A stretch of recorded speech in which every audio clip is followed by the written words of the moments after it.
A'udzu billahi minasy syaithanir rajim. Bismillahirrahmanirrahim. Qala rabbi ij'al li ayah.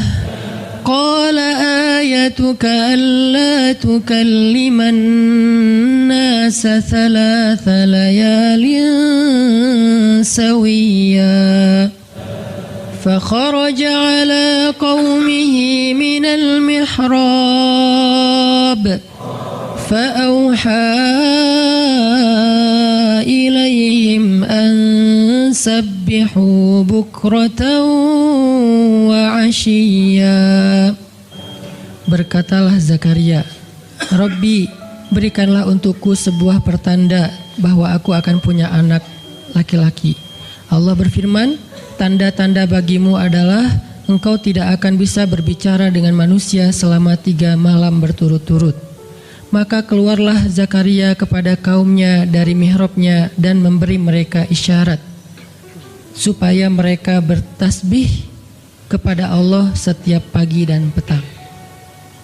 Ini adalah adegan, kita lanjutin sekitar 2 menit sebelum azan. Ini adalah adegan ketika Nabi Zakaria dapat berita gembira akan punya anak laki-laki.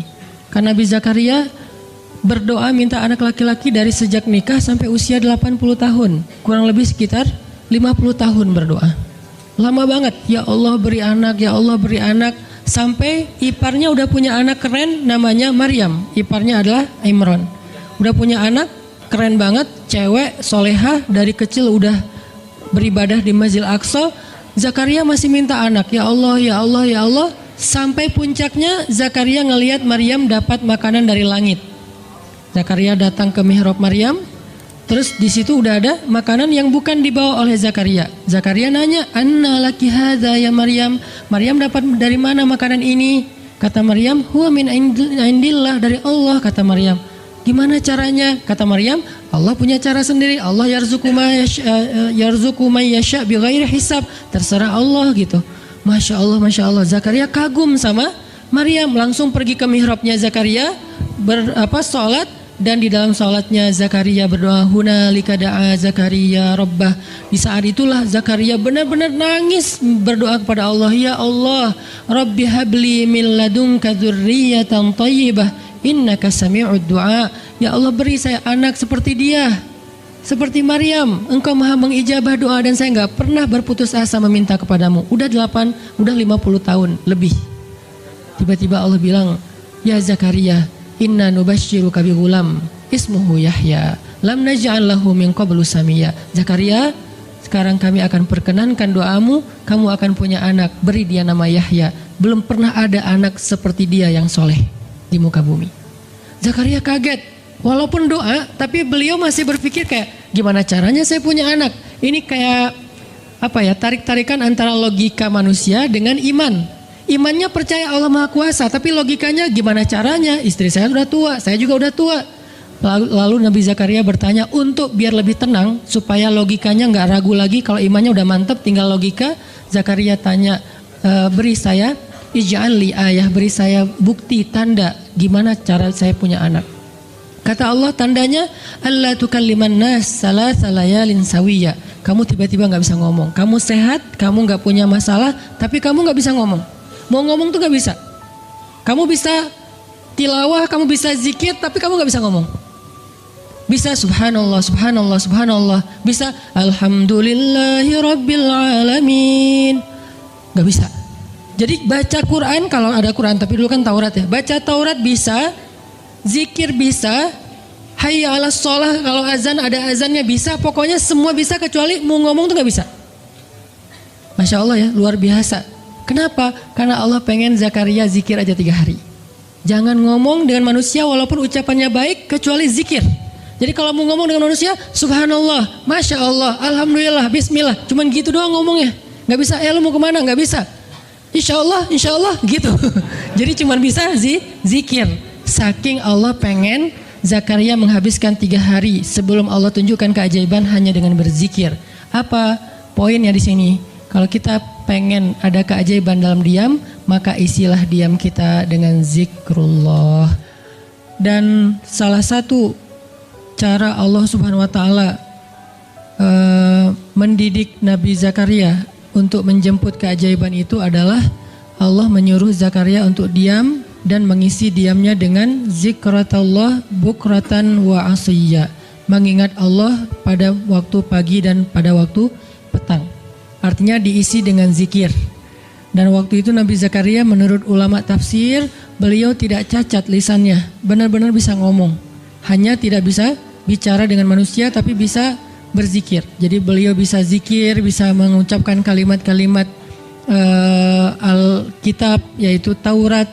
Beliau bisa membaca ayat-ayat Allah, beliau bisa mengucapkan kalimat bismillah dan seterusnya, tapi nggak bisa ngomong dengan manusia. Dan itu terjadi selama 3 malam. Dan akhirnya setelah 3 malam, Nabi Zakaria tiba-tiba dapat berita gembira kalau istri beliau hamil. Ini pelajaran penting banget buat kita. Kalau ini pernah berlaku terjadi kepada Nabi Zakaria, keajaiban dengan cara kayak gini, maka ini juga akan terjadi kepada kita. Itulah alasan kenapa kisah tersebut direkam dalam Al-Quran, supaya dia menjadi pelajaran hudan lil muttaqin. Itu kenapa Allah katakan Al-Quran hudan lil muttaqin, petunjuk bagi orang yang bertakwa, orang yang pengen memperbaiki diri, orang yang pengen dapat solusi. Muttaqin, orang yang pengen wa may yattaqillaha yaj'al lahu makhraja, dapat jalan keluar. Wa yarzuqhu min haitsu la yahtasib, dikasih rezeki yang enggak terduga-duga. Wa may yattaqillaha yaj'al lahu min amrihi yusra, diberikan kemudahan. Wa may yattaqillaha yaj'al lahu yukaffir anhu sayyi'atih, dihapuskan semua dosa. Wa yu'zim lahu ajra, dikasih reward yang berlipat-lipat. Maka siapa yang pengen dapetin keajaiban-keajaiban orang bertakwa itu, maka jadikanlah Al-Quran sebagai petunjuknya, hudan lil muttaqin. Nah, gimana cara kita jadiin Al-Quran sebagai petunjuk? Jawabannya juga ada di ayat yang sama, la raiba fih, jangan ragukan ayat-ayat Al-Quran, termasuk kisah-kisah yang ada di dalamnya. Sehingga kalau kita benar-benar percaya kisah Nabi Zakaria mendapatkan keajaiban dengan cara diam dan zikir, maka kita coba terapin itu dalam masalah hidup kita, insya Allah kita juga akan mendapatkan keajaiban dan kejutan seperti yang didapatin oleh Nabi Zakaria. Itu pesan poin yang ada di dalam ayat 10 dan 11 surat Maryam. Sehingga buat sebagian orang yang mungkin ngerasa selama ini sering disakiti, sering dicuekin, sering didebat, sering diapain, jangan terlalu diladenin. Kadang-kadang ada teman saya nanya ke saya, Ustadz, ini ada yang ngomongin Ustadz gini di sosmed, perlu kita balas nggak nih? Saya bilang udah diamin aja. Itu tuh santai, tapi sebetulnya itu ada kayak alasan kenapa saya memilih sikap itu, bukan karena kayak males ribut. Sebetulnya kadang-kadang kan ribut itu kayak nyenengin ya, kayak olahraga apa ya, emosi gitu kan. Rame-rame di sosmed itu kayak asik kan, kayak kita ngegame gitu kan. Jadi nge-replay komen-komen orang kayak lucu-lucuan gitu. Saya pernah lihat racial fan-nya bagus juga sih. Ini bukan dalam hal negatif tapi positif, makanya saya sebutnya nama. Rachel itu kan main kemarin ke Australia sama New Zealand. Terus ada dia lagi foto-foto gitu di sana bareng dengan suaminya. Tiba-tiba ada yang komen, Sel, lo nggak cocok di tempat itu, tempatnya bagus tapi gara-gara lo jadi kurang bagus gitu. Terus dia jawab, ya gue nggak cocok tapi dompet gue cocok, kata dia. Kadang-kadang perlu digituin juga sih ya, biar paham. Karena kata Ustaz Abdul Somad, sombong kepada orang yang sombong adalah sedekah. Tapi itu mah pilihan. Rasal memilih sikap santuy. Tapi dengan dia guyonin, kalau saya memilih sikap diam aja deh. Karena saya takut kalau saya ngomong malah jadi panjang debatnya, dan saya merasa nggak mampu untuk selalu membela diri dengan argumen. Karena membela diri dengan argumen kadang-kadang ya kalau bahasa Ustaz Umar Mita, orang yang mencintaimu tidak butuh alasan, orang yang membencimu tidak akan menerima alasan. Jadi kayak ya udahlah, diamin aja. Ternyata dengan kita diam muncul aja keajaiban, banyak keajaiban. Jadi benar-benar saya percaya banget diam itu tuh keajaiban. Dan itu berlaku dalam dakwah, berlaku dalam masalah keluarga.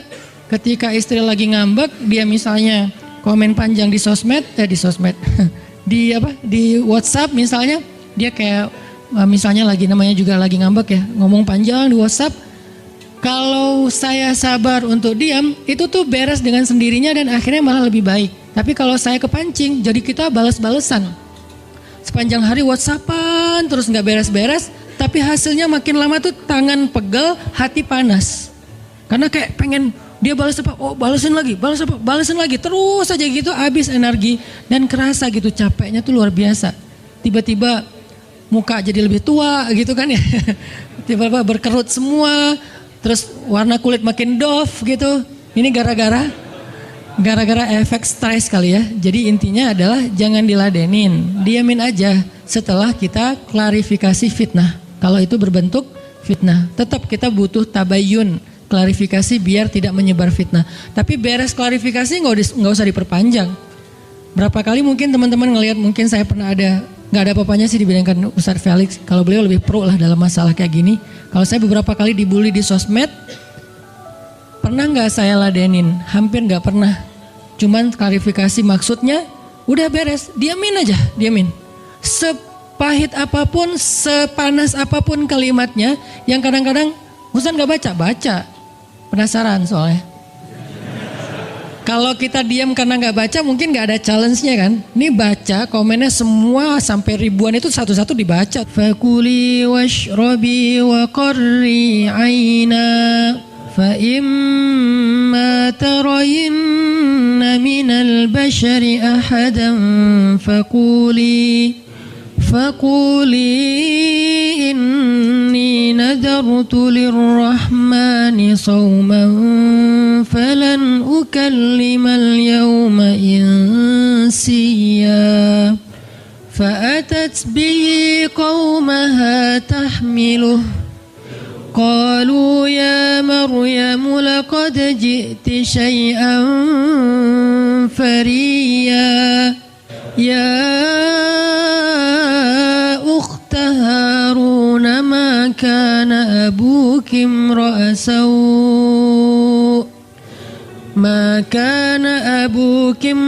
سوء وما كانت أمك بغيا فأشارت إليه قالوا كيف نكلم من كان في المهد صبيا. Dan maka makan dan minumlah dan bersenang hatilah engkau wahai Maryam, dan jika engkau bertemu dengan seseorang katakanlah sesungguhnya saya telah berazam untuk berpuasa pada hari ini dan saya tidak akan berbicara dengan manusia pada hari ini. Lalu Maryam pun datang kepada kaumnya sambil menggendong bayinya. Kaumnya berkata, wahai Maryam, engkau datang kepada kami dengan membawa, kalau bahasa kita itu pembawa apa istilahnya, sial, apa ya, dengan membawa keburukan. Jadi kayak dianggap pembawa kesialan. Wahai saudari Harun, sesungguhnya ayahmu bukanlah seorang yang nista ataupun pendosa, dan begitu juga dengan ibumu bukanlah perempuan yang hina. Lalu Maryam memberi isyarat, fa'asyarat ilaih, memberi isyarat dengan menunjuk ke arah bayinya. Lalu mereka berkata, bagaimana kami akan berbicara dengan seorang bayi yang masih digendong oleh ibunya, maksudnya masih terlalu kecil. Ini adalah cuplikan adegan Maryam ketika baru pulang kampung. Jadi ceritanya di ayat sebelumnya, ketika kandungan Maryam semakin besar dan nggak bisa disembunyikan dari penglihatan manusia, Maryam pun pergi menjauh ke sebuah tempat yang tidak ada siapa-siapa. Fahamalathu fantabadat bihi makanan qasiyya. Dia menjauh, mengucilkan diri ke tempat yang nggak dilihat oleh siapa-siapa sampai melahirkan. Jadi kurang lebih sekitar 3 bulan 4 bulan Maryam nggak ada di Al-Quds, nggak ada di di Masjidil Aqsa dan sekitarnya. Dia pergi mengasingkan dirinya supaya tidak ada yang menghujat Maryam karena ngelihat perutnya sudah semakin besar dan dia nggak punya suami. Setelah melahirkan, akhirnya Allah perintahkan Maryam untuk pulang. Setelah Allah ngasih makan, minum dan kebahagiaan buat Maryam, fakuli washrobi wa qarri aina, dengan adegan korma yang menjatuhkan buah-buah rutop dan seterusnya. Pulanglah Maryam. Nah, Maryam tahu ketika dia pulang dengan membawa bayi, dia pasti akan dihujat, dicela, dicaci maki, dibully oleh kaumnya. Lalu Allah memberi kepada Maryam bekal. Gimana cara ngadepin yang kayak gitu-gitu? Kata Allah, kalau kamu ketemu manusia, ketemu orang-orang, ketemu kaummu, bilang ke mereka, saya tidak berdebat hari ini.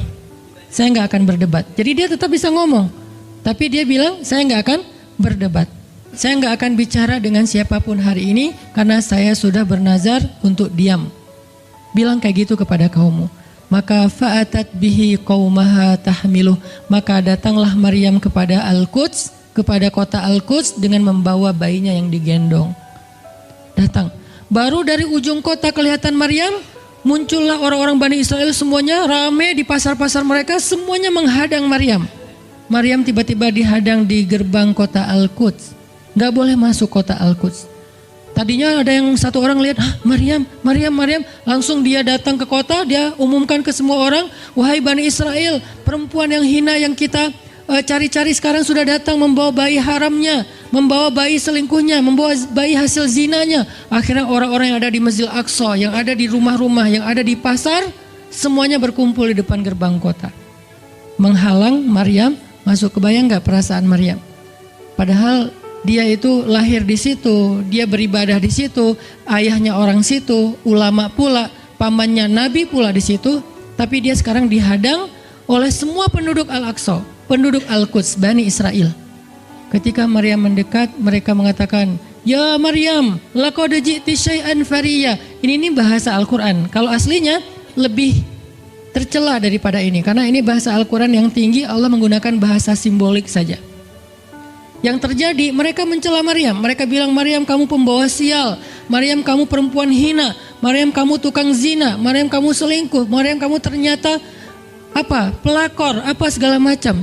Kebayang gak seorang perempuan yang mulia dituduh dengan kata-kata kayak gini? Sedih, pengen jawab, pengen bilang, saya ini nggak pernah berbuat dosa, ini nih Allah yang ngasih kepada saya nggak punya suami dan saya diberikan anak yang suci dan segala macam. Nggak. Tanya kepada Zakaria kalau nggak percaya, saya punya buktinya segala macam. Nggak usah, diam aja. Maryam bisa ngomong kalau mau. Maryam by the way adalah perempuan secerdas Sayyidah Aisyah. Dia itu kayak Aisyah cerdasnya, kayak Khadijah bijaksananya, kayak Fatimah lembutnya, kayak Asiyah sabarnya. Maryam itu istimewa. Sampai sebagian ulama mengatakan Maryam satu-satunya nabi dari perempuan. Satu-satunya nabi dari golongan perempuan. Sebagian kecil ulama ada yang menyebutkan demikian. Sehingga mereka menyebut Maryam alaihassalam. Saking Maryam ini keren banget, istimewa banget.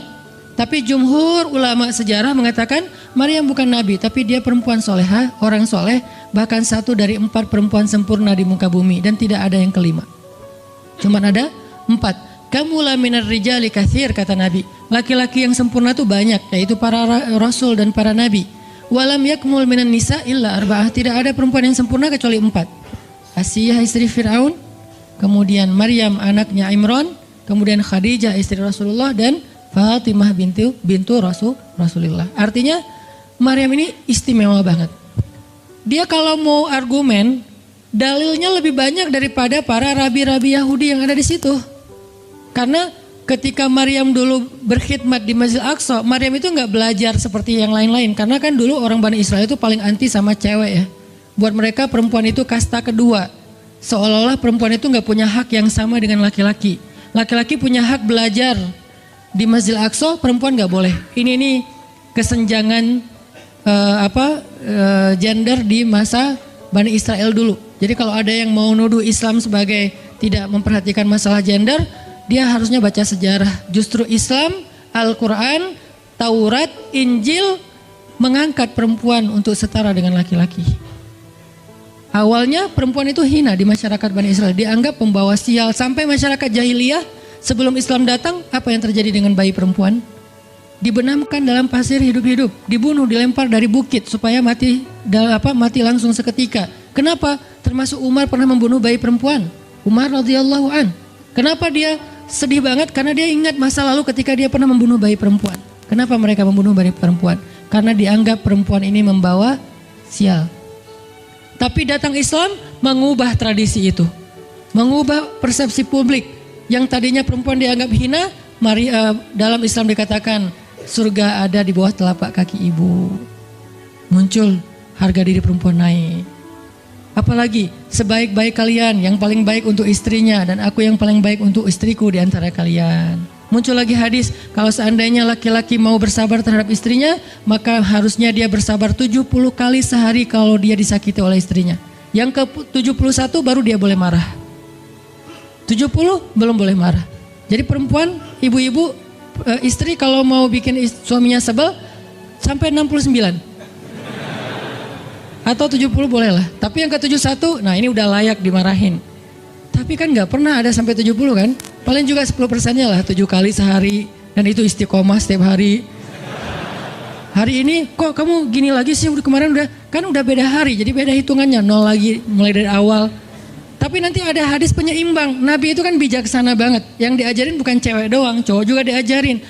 Ketika hadisnya supaya memuliakan perempuan ada, nanti ada lagi hadis laki-laki. Seandainya seorang perempuan menjilat luka dan darah dan nanah di tubuh suaminya, itu belum bisa membayar satu saja kebaikan suami kepada dia.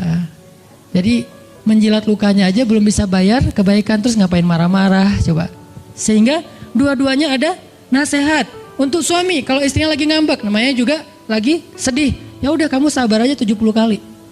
Untuk istri jangan ngambek, karena kalau kalian berbuat baik aja belum bisa bayar kebaikan mereka. Terus gimana dong Ustadz? Ya udah, sekarang solusinya adalah sama-sama mengambil sisi baiknya. Kayak gitu nasihat Nabi. Makanya saya agak kurang setuju kalau khutbah Jumat itu memakai hadis menjilat darah dan nanah. Karena yang dengar suami. Wah benar nih khutbah Jumat, saya senang banget khutbah Jumat hari ini. Pulang-pulang, mah tadi khutbah Jumat keren banget nih mah, saya kebenaran aku catat nih mah, gak bisa. Kalau khutbah Jumat pakailah hadis sabar 70 kali. Menasihati suami. Kalau majelis taklimnya ibu-ibu, masalah tadi seandainya saya boleh menyuruh manusia sujud kepada manusia, saya suruh sujud istri kepada suami. Masing-masing ada hadisnya, jangan disilang. Ini gak bijak dalam ceramah, karena harusnya memberi nasihat yang bisa memperbaiki, bukan menambah tuntutan baru. Wah benar nih kalau suami saya dengar, harusnya suami saya datang, Ustadz boleh nggak acara selamatan di rumah saya nanti temanya ini gitu. Kalau perlu ngundang Ustadz yang dia kenal, request dulu untuk ngemojokin pasangan, ini nggak bijak. Balik lagi ke cerita tadi, Maryam tuh pinter banget, cerdas banget. Dari kecil dia udah hafal Taurat. Ibarat anak sekarang hafal Quran. Dan lebih sulit ngafal Taurat daripada Quran. Kenapa? Karena bahasa Al-Quran itu sastra banget. Jadi ngafalnya itu kayak ngafal syair. Itu aja udah susah kan?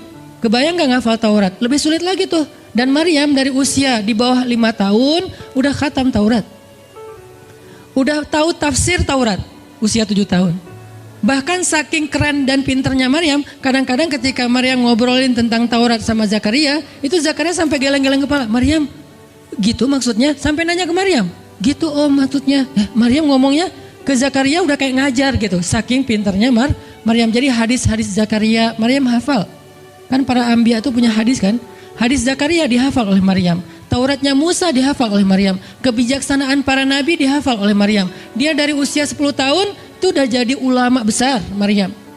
Artinya kalau misalnya orang mau berargumen dengan Maryam, dia punya banyak bahan. Dia punya banyak narasi. Dia lagian Maryam itu pintar ngomong. Tapi Maryam diam. Jadi kalau kita ngerasa pintar ngomong, pintar komen, pintar apa, tetap aja kita punya alasan harusnya kita diam. Karena Maryam yang lebih daripada kita ternyata juga diam. Akhirnya Maryam diam. Dikatakan ya ukhta Harun. Diingatkan lagi dengan kemuliaan keluarga Imran.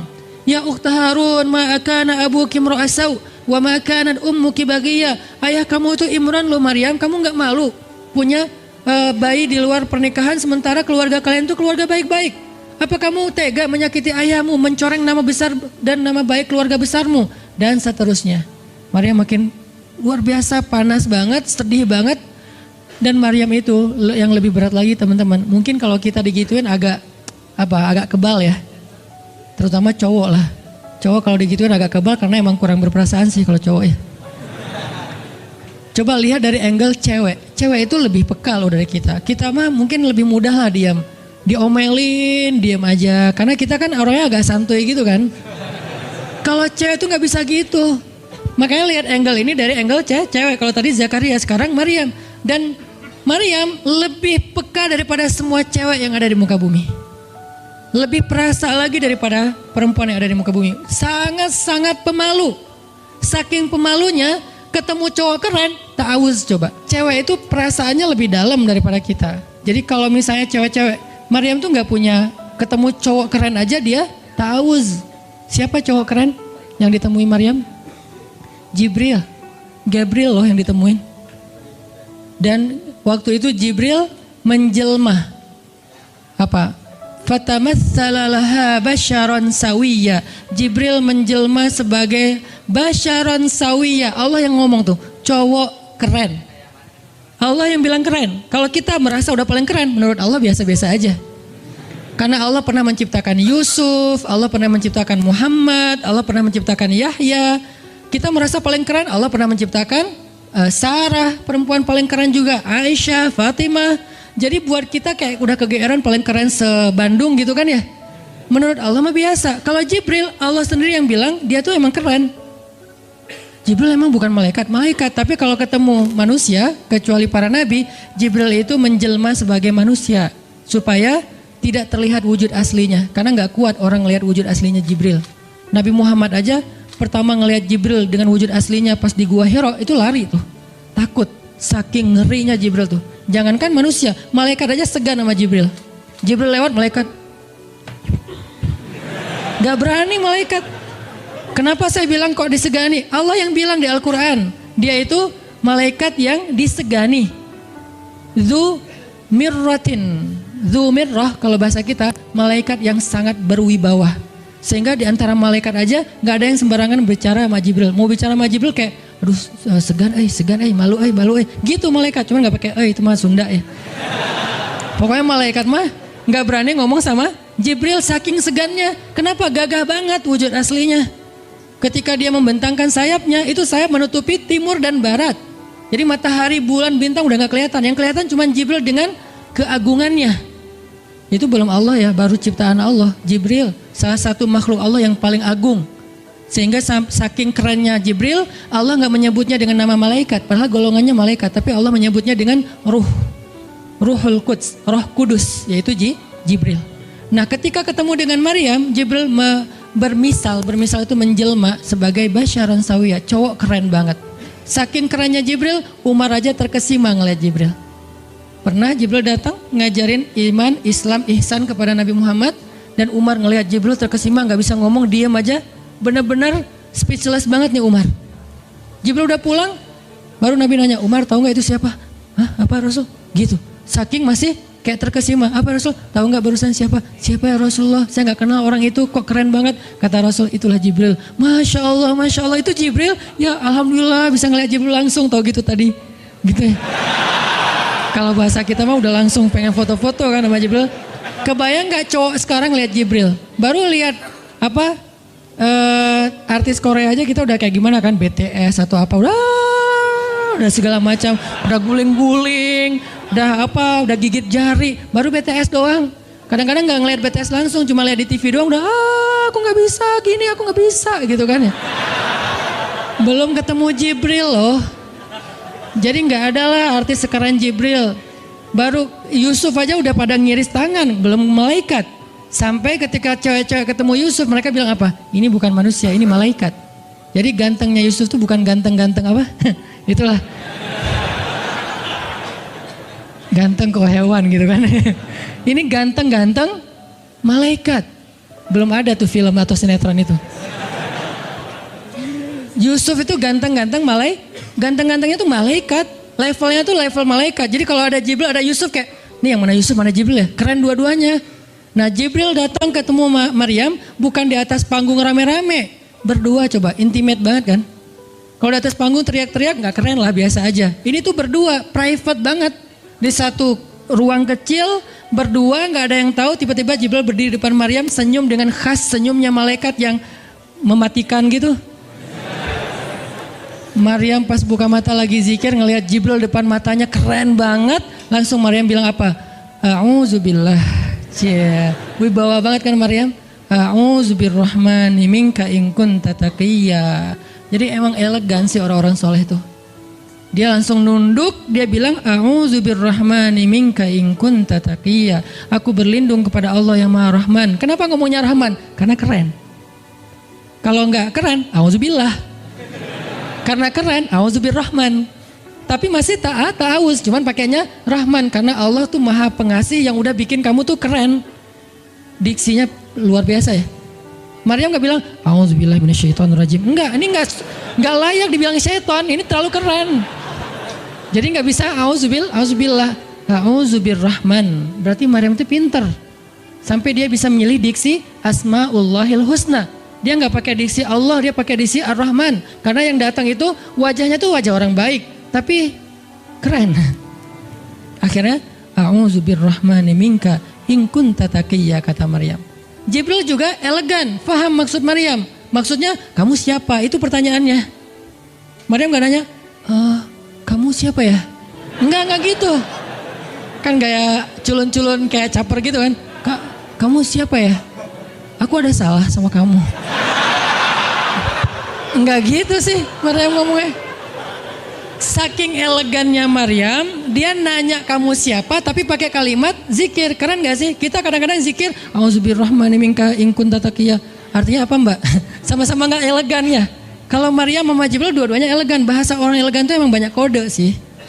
Jadi kita mah yang polos-polos kayak gini, yang remeh-remeh rempeyek gak jelas gini, ya gak akan paham kalau gak baca tafsir. Makanya kalau mau theater of mind, baca Quran itu pakai tafsir, pakai kisah, baru kita ngerti kondisinya. Oh gitu banget ya, dahsyat banget ya kejadian waktu itu. Jibril datang dengan wujud yang kerennya. Maryam pengen nanya kamu siapa? Kok tiba-tiba masuk ruangan saya? Tapi bahasanya a'udzubirrahmani minka in kunta taqiyya. Aku berlindung kepada Allah yang Maha Baik darimu kalau kamu takut kepada Allah. Maksudnya kamu siapa? Takut gak kamu sama Allah? Baru Jibril mengatakan, saya adalah utusan Allah, berarti malaikat, untuk memberi kabar kepadamu kalau kamu akan punya anak. Baru Maryam melihat, gimana saya punya anak? Ya udah ada obrolan nih. Dan mereka udah biasa aja, oh Jibril, saya kira siapa? Udahlah, nggak mungkin. Artinya udah kayak gitu nih kesolehan Maryam. Artinya Maryam itu orang yang sangat peka banget, perasaannya dalam banget.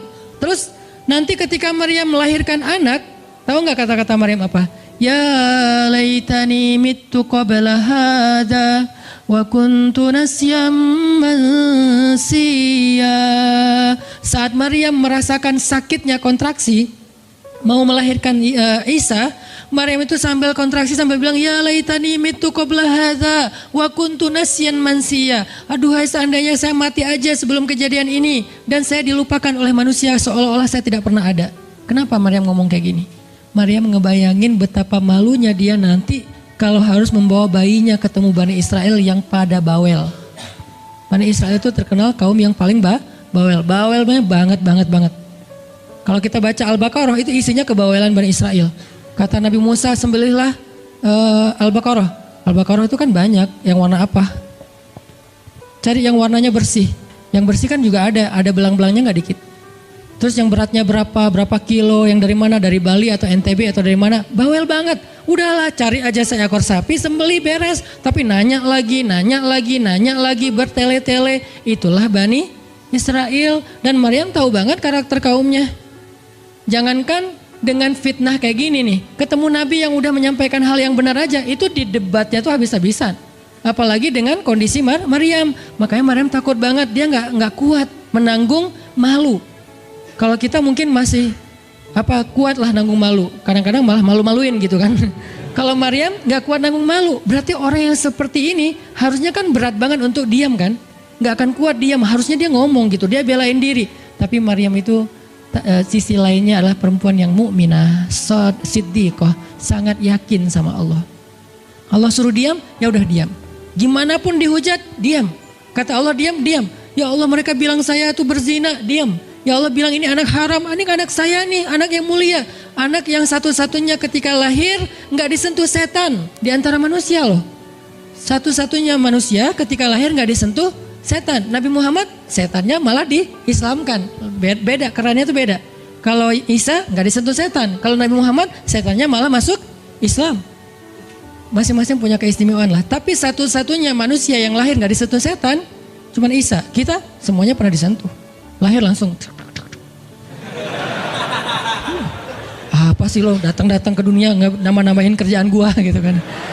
Kita nih orang biasa, jadi pas lahir tuh udah ada langsung setan bisik-bisik, yuwas bisufi sudurinas. Makanya disuruh azan kan, karena kenapa? Biar nggak dibisikin sama setan. Dan kalau bisa suara azan kita harus lebih lembut daripada suara setan, karena setan juga kayak tricky gitu. Saya ibu kamu, anak bayi dinina bobokan sama setan, hiduplah iblis gitu-gitu kan. Jadi kayak di dokter nama setan, iblis itu keren, iblis itu soleh, iblis itu baik. Tapi pakai bahasa nasyid. Lagunya tuh kayak akustik gitu, lembut banget gitu kan. Makanya suara muazin kalau azanin anaknya yang lembut. Jangan azan Allahu Akbar, asyhadu an la ilaha illallah. Dia malas ke masjid nanti kalau udah dewasa. Kenapa? Gue malas banget dengan suara ini nih. Salahnya siapa coba? Salah ayahnya. Belajar azan di Al-Latif sama Muzammil sama Teras Tahfiz biar azannya tuh kayak Allahu Akbar. Bayinya senyum-senyum. Ntar gue bisa lebih dari itu. Canda. Intinya adalah Maryam itu pemalu banget. Jadi dia bisa banget untuk ngebales, tapi dia diam. Sampai akhirnya fa'asyarat ilaih. Dia memberi isyarat. Arti memberi isyarat, dia nunjuk ke arah Isa alaihissalam yang masih digendong. Kalau kalian mau ngomong aja sama bayinya. Allah yang nyuruh kayak gitu. Makin kayak marah dan makin menjadi-jadi orang Bani Israel ketika Maryam memberi isyarat nunjuk ke arah Isa. Mereka bilang, ya Maryam, kamu udah gila apa? Sekarang kamu nyuruh kami bicara dengan bayi yang masih dalam gendongan ibunya.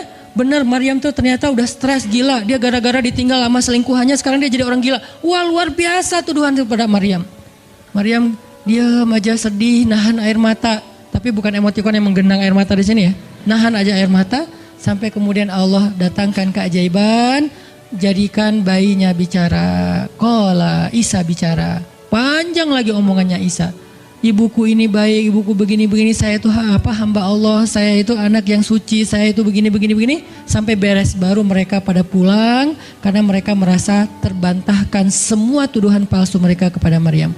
Masuklah Maryam, disambut mulia oleh beberapa orang. Maryam itu perempuan mulia, Allah mendatangkan dia sebagai keberkahan. Tadi dituduh pembawa sial, sekarang disebut pembawa berkah.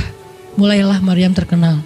Isa dididik, kemana Isa pergi, anak-anak kecil segengnya Isa pengen jadi temannya Isa. Gue temannya Isa lo, gue temannya Isa lo. Gak lama kemudian Isa jadi temannya Yahya. Ketika dia udah bisa main sama Yahya, main berdua sama Yahya. Kemana-mana berdua, Yahya, Isa. Tapi usianya agak jauh berbeda. Ketika Yahya udah masuk SD, Isa barulah lahir. Jadi kayak agak sekitar 7-10 tahun lah kurang lebih. Mereka jarak usianya. Tapi pas Isa udah remaja, mereka udah nyambung ngobrol. Nah, kelebihan masing-masing, kalau Yahya ini penghafal kitab Taurat, datang Isa, Yahya menghafal kitab Injil. Yahya Nabi, Isa Rasul, satu level di atas Nabi. Kalau Nabi mengikuti ajaran Rasul sebelumnya, kalau Rasul membawa ajaran baru. Jadi sebelum Isa lahir, Yahya mengikuti ajaran Musa dengan kitab Tauratnya. Setelah Isa lahir, Yahya mengikuti ajaran Isa dengan kitab Injilnya. Jadi bisa dibilang Nabi yang mengikuti dua ajaran Rasul, Yahya alaihissalam.